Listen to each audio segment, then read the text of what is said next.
The sun beat down on the city, hot and heavy. Traffic roared, and people hurried past, all of them chasing something.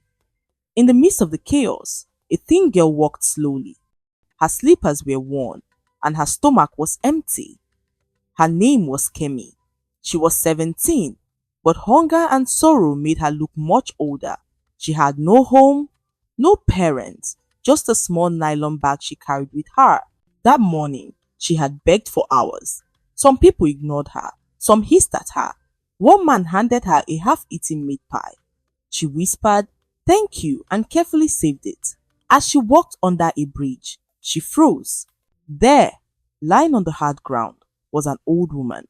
Her clothes were dirty and her body was weak. People stepped around her as if she were nothing. Some laughed and others shook their heads. No one stopped, but Kemi did. Her heart pulled her closer. She knelt beside the woman, her knees in the dust. "Mama, can you hear me?" The woman's lips moved, but no sound came out. Kemi opened her bag and took out the only food she had. Slowly, gently, she held it to the woman's mouth. The woman swallowed, weak and slow. At that moment, Kemi had no idea she was starting to change her own future. If this act of kindness moves you, don't scroll away just yet. Stay with me, because this small gesture will lead to a story that will break your heart and then heal it. The woman's eyes fluttered open. For the first time in days, someone saw her as a human being, not as dead. And Kemi's life, though she didn't know it then, was about to change forever. Every morning, before the city woke up, Kemi searched for food. Sometimes she found leftover bread in the market. Other times, she only drank water and forced herself to smile. But no matter what, she always set aside a little bit, not for herself, but for the old woman under the bridge. Day after day, she fed her. She tore small pieces of bread, pressed them to the woman's lips, and waited patiently. She gave her water, holding the bottle like it was a treasure. The world mocked her. Passers-by shook their heads. "This girl is crazy," someone whispered. "Wasting food on a dying woman." Another laughed, saying, "She should feed herself, not a ghost." But Kemi never stopped. She sat on the dirt, brushing flies away from the woman's face, whispering, "Don't leave me, Mama. Eat a little, drink a little. You will be fine." One evening, the old woman's hand shook and touched Kemi's arm. Her voice was thin, but her words were clear. "My daughter, may God bless you. Kindness never dies." Kemi's eyes filled with tears. She had no mother anymore, but now someone was calling her daughter. If this speaks to you, take a moment to reflect. When the world walks past someone in pain, will you stop or will you keep walking? That night, under the dark sky, Kemi shared the last crumbs of her food with the woman. She didn't realize that each spoon she offered was building a bridge to her future. The days grew hotter, and the traffic roared louder. Yet Kemi kept returning. Every time she sat with the woman, she felt less alone. One afternoon, as she gently fed her rice from a paper plate someone had given her, the woman opened her eyes wider than before. Her lips moved. Kemi leaned in closer. "Edward," she whispered. Kemi frowned. "Who is Edward?" The woman coughed and whispered again. "My son, Edward. Rich, busy, but he will come." Kemi didn't understand. To her, Edward was just a name. She had never seen a rich man or spoken to one. What mattered now was the woman's weak heartbeat and shallow breath. Still, the name lingered in her mind. That night, Kemi lay on the cold pavement, hugging her nylon bag to her chest. She thought of her parents, how they once told her, "Always help people, no matter how little you have." Tears rolled down her cheeks as she whispered to the stars, "Papa, Mama, I am still trying." She didn't know that the name Edward was a key, waiting to unlock a door bigger than any dream she had ever dared to hold. Kemi's life hadn't always been this way. She once wore a school uniform, polished shoes, and carried her books proudly. She once dreamed of becoming a nurse to help people, but those dreams were shattered the day her parents died. She remembered the knock on the door, the whispers, and the neighbor's pity. Then came her aunt and uncle, Adanma and Chike. Their faces were cold and their words sharp. They said her father owed them money. They sold the house, took her clothes, and threw her out like trash. That night, Kemi slept at the bus stop, her school bag pressed against her chest. She woke to the sound of footsteps, car horns, and the smell of roasted corn she couldn't buy. From then on, every day was a battle for survival. Beg for food, run from danger, pray for safety. But no matter how hard life became, she never lost the tiny flame inside her heart. The flame of kindness, the flame of a dream. Now, under the bridge, that flame burned each time she fed the old woman. Please, don't scroll away. What looks like weakness in this story is really a strength. A girl with nothing, giving everything. That is the power of love. And soon, the world would recognize it too. The sun was setting when the moment came. Kemi had just placed a small spoon of rice at the woman's lips when suddenly the woman's body shook.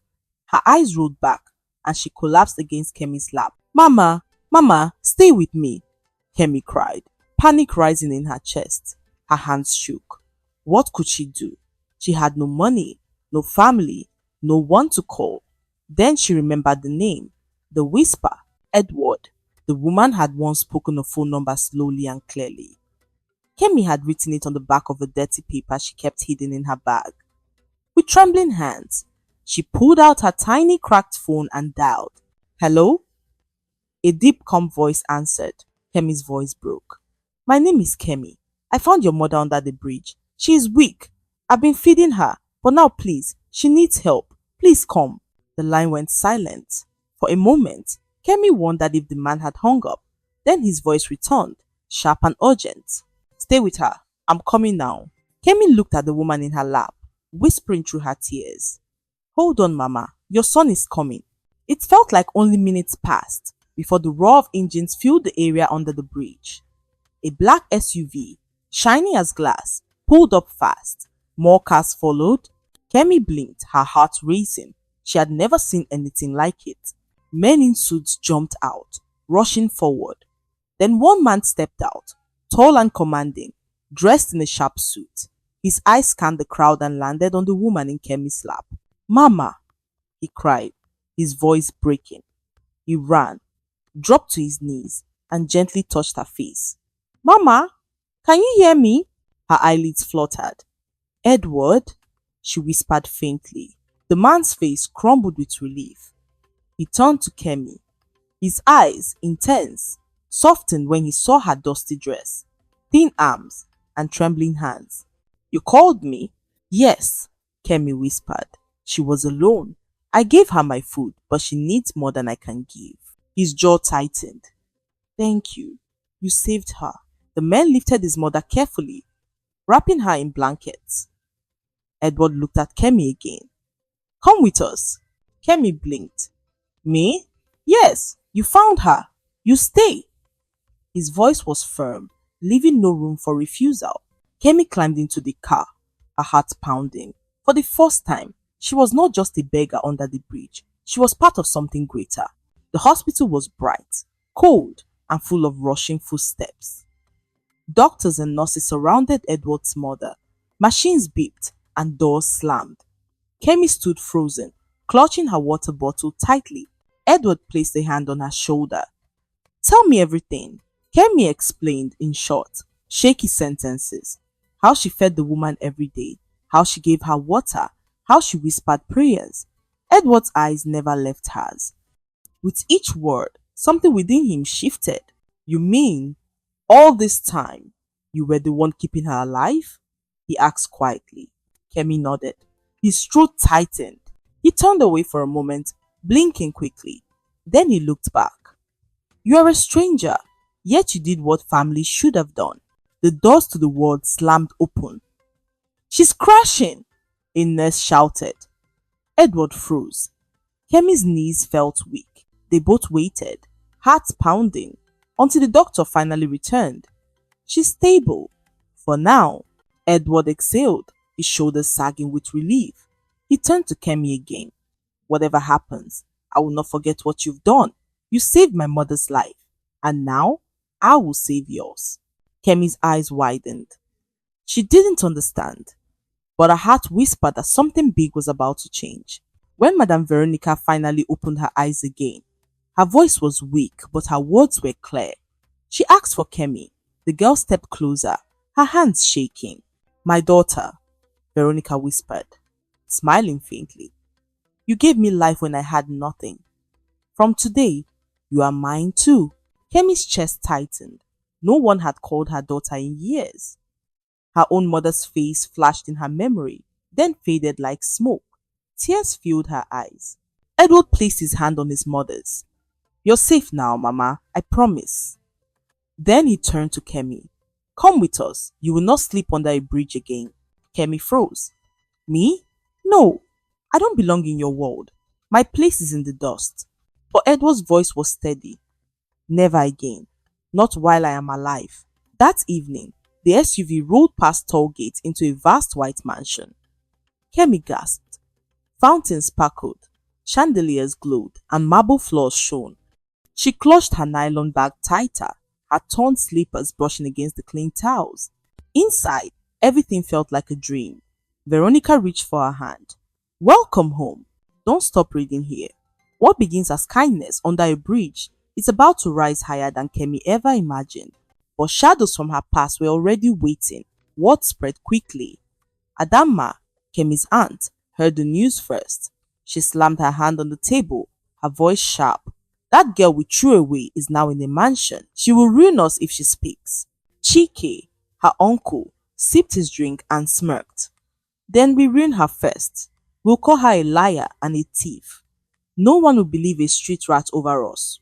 The next morning, reporters gathered at the mansion gate. Neighbors whispered. Rumors filled the air. She tricked the billionaire, someone said. She's a gold digger, another added. When Kemi stepped outside with a package, her knees buckled at the sight of the crowd. Then she saw her aunt, dressed in fine clothes, holding false papers. This is my niece, Adama shouted. She ran from my house after stealing from us. Don't believe her lies. The crowd turned hostile, their words sharp. Kemi shook her head, voice breaking. That's not true. They stole everything from me. I never stole. Her words were lost in the noise. Then Edward stepped out. His presence silenced the chaos. His voice thundered across the crowd. Enough!